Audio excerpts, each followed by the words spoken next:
Avant d'attaquer les Alpes, la 12e étape entre Roanne et Belleville en Beaujolais, longue de 168 km, offre déjà un terrain accidenté avec 5 ascensions répertoriées.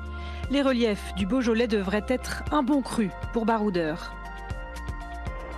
Et la route des vins démarre fort, très fort, avec plusieurs tentatives d'échapper auxquelles le peloton répond avec autorité. Dès la côte de Thizy-les-Bourgs, le rythme fait des dégâts. Un groupe de sprinteurs avec Philipsen et Sagan est distancé.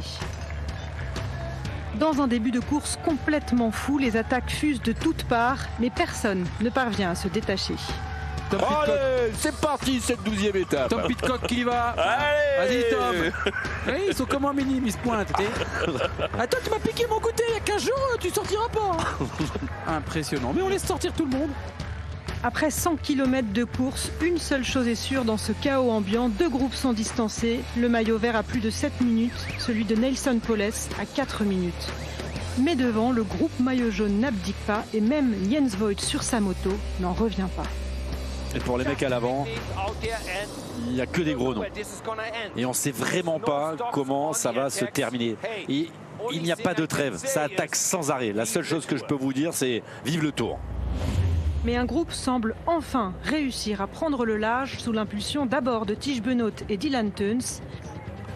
Ils sont finalement 15 à 75 km de la ligne avec notamment Van Der Poel, Pinot et Alaphilippe.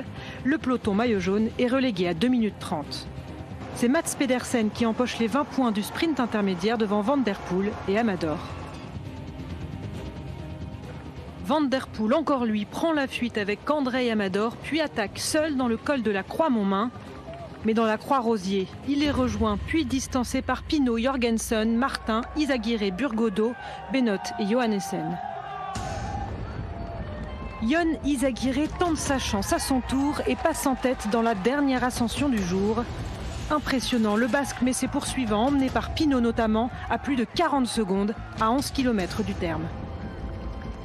Sans réelle entente parmi les chasseurs, la Cofidis se rapproche d'un deuxième succès sur ce Tour 2023 après 15 ans de disette. 11 ans après sa première victoire sur un grand tour, c'était sur le Giro. Jon Izagirre, le Basque, va s'imposer quelques heures après Pello Bilbao. Ce Tour de France qui est parti du Pays Basque. Jon Izagirre s'impose. L'émotion sous le casque du Basque. Sa 4e victoire d'étape sur un grand tour. La 2e sur le Tour de France. Opa, allez Jon, et bravo à Jon Izagirre.